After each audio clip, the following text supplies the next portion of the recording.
Hello and welcome friends, मैं हूं समीर और आज मैं फिर से आप सब लोगों के लिए एक न्यू टॉपिक लेके आया हूं जो हमारा ऊबर ओला से रिलेटेड है। तो फ्रेंड्स, जैसे कि बहुत सारे लोग मुझे कांटेक्ट करते हैं और मुझे पूछते हैं कि ऊबर ओला के अंदर जो है वो रजिस्ट्रेशन कैसे करें, शुरुआत कैसे करें बिज़नेस की। तो मैं आप लोगों को सबसे इम्पोर्टेंट कुछ बातें बताना चाहता हूँ आज। एक इम्पॉर्टेंट बात जो मैं आपको ये बताना चाहता हूँ कि ऊबर ओला में आधार कार्ड कैसे इम्पॉर्टेंट है और क्यों इम्पॉर्टेंट है। आधार कार्ड का देखिए कैसा सिस्टम है, पता है। जैसे मैं मुंबई से हूँ तो मैं आपको मुंबई के बारे में कुछ चीज़ बताना चाहूँगा। मुंबई के अंदर जो है वो ऐसा सिस्टम है कि आप जो है जब जैसे आपने एक गाड़ी सिलेक्ट कर लिया ऊबर ओला के अंदर डालने के लिए, लेट्स अज्यूम आपने वैगन आर सिलेक्ट कर लिया।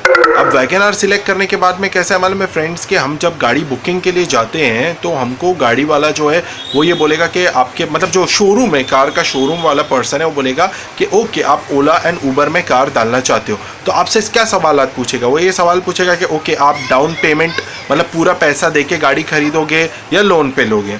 ओके, तो अभी कुछ लोग सोचते हैं कि हम लोन पे लें, तो उनसे अगला सवाल ये पूछा जाएगा कि ओके आपको अगर लोन चाहिए तो आप क्या करते हैं, बिजनेस करते हैं या आप सैलरीड एम्प्लॉय है। अगर आप ऐसा बोलेंगे कि मैं बिजनेस करता हूं तो आपको वो पर्सन ये बोलेगा कि आप अपने इनकम टैक्स रिटर्न्स लेके आइए जिसमें दिखना चाहिए कि आप बिजनेस कर रहे हैं, आपका अच्छा टर्नओवर होना चाहिए, अच्छा टैक्सेशन होना चाहिए। आप बिजनेस कर रहे हो तो आपके पास सेल्स टैक्स रजिस्ट्रेशन होगा या इंपोर्ट एक्सपोर्ट लाइसेंस होगा या उस बिजनेस का गुमास्ता लाइसेंस होगा। तो ये सब चीज़ों के बेसिस पे ही आपको लोन मिल सकता है। लेकिन इतना याद रखिए कि अगर आप बिजनेस कर रहे हैं तो लोन मिलने में थोड़ी डिफिकल्टी हो सकती है। अब सेकंड कैटेगरी के लोग वो आते हैं जो बोलेंगे भाई मैं बिजनेस नहीं कर रहा हूँ, मैं जो है वो सैलरीड एम्प्लॉय हूँ। तो आपको ये सवाल पूछा जाएगा ठीक है आपकी सैलरी जो है वो 15,000 से कम है या ज़्यादा है।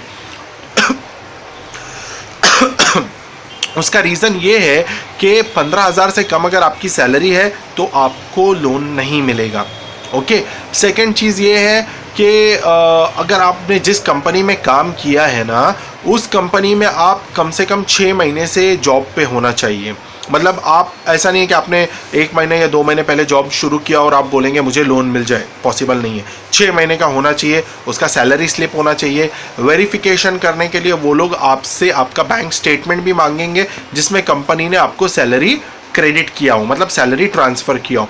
तो ये चीज़ का आप ध्यान रखिए कि अगर आप सैलरीड एम्प्लॉय है और अगर आपकी सैलरी 15,000 से कम है तो भूल जाइए कि आपको ओला एंड ऊबर के अंदर कार डालने के लिए लोन मिलेगा।